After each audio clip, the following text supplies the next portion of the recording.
It is no longer news, the economic situation of Nigeria, from the hike in fuel price to the cost of living, especially for the common man on the street who has to take home 18,000 naira minimum wage or even less, in spite of how expensive everything seems to be now. So Prof, what's your take on this? And I beg you to please come down to our level so that my viewers will understand what you're saying. That is what you get when the hobo pejoratively hobnobs with the hobgoblin. Nigerians have been bamboozled, razzle-dazzled, razzmatazz politically. Then I ask myself this rhetorical question. Is it not the same man who wept over the rulership of this country in 2011? Is it not the same man whose political enemies never wanted us to vote in 2015? Where I said he was supercalifragilisticexpialidocious. I'm sorry, sir, but you got me lost, and I'm sure my viewers are lost too. Can you please break it down? Supercalifragilisticexpialidocious is a way of saying the president was fantastic. Oh, thank you. But his political enemies said he was suffering from what I describe as pneumono-ultra-microscopic silicovolcanoconiosis. Professor. Yes.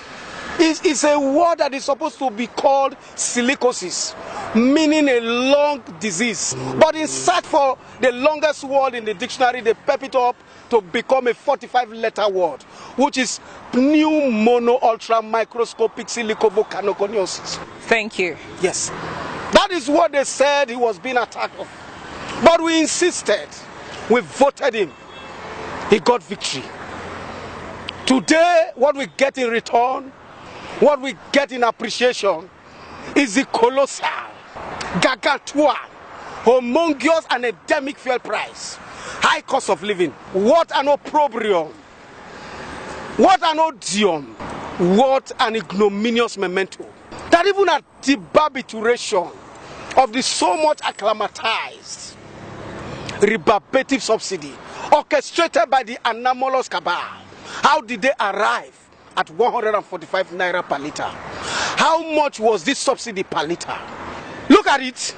In 2012, the same subsidy evacuation and barbituration was condemned by a scrupulous, fastidious, puritanical, boisterous, energetic, and a rootin' Governor Adams Oshomole, who was once the voice of the masses, but today, for party affiliation, sentiments, for political somnambulism and malocclusion, he has chosen to remain close-mouthed, reticent, taciturn, uncommunicative, and unforthcoming, meaning he has kowtowed in their poll.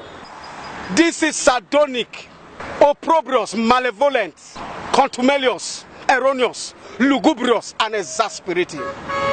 What a political baloney. What a political ballyhoo. What a political bunkum, balderdash and hogwash. At this point, I will borrow the words of the great sesquipedalian, logomanian, Ikodomigodo of Edo State, that it is crystal clear, like the biblical mene teke Yufasin, that this administration has no blueprint on socio-economic matters. But I will advise you to tell Mr. President that following his antecedent and pedigree, we know him, he can do better. Tell him to do better. But at this point, we will not kowtow in their poho. Thank you. Well, Prof, thank you very much for talking to us. Well, viewers, Prof has taught me a new word today. Should we kowtow in their poho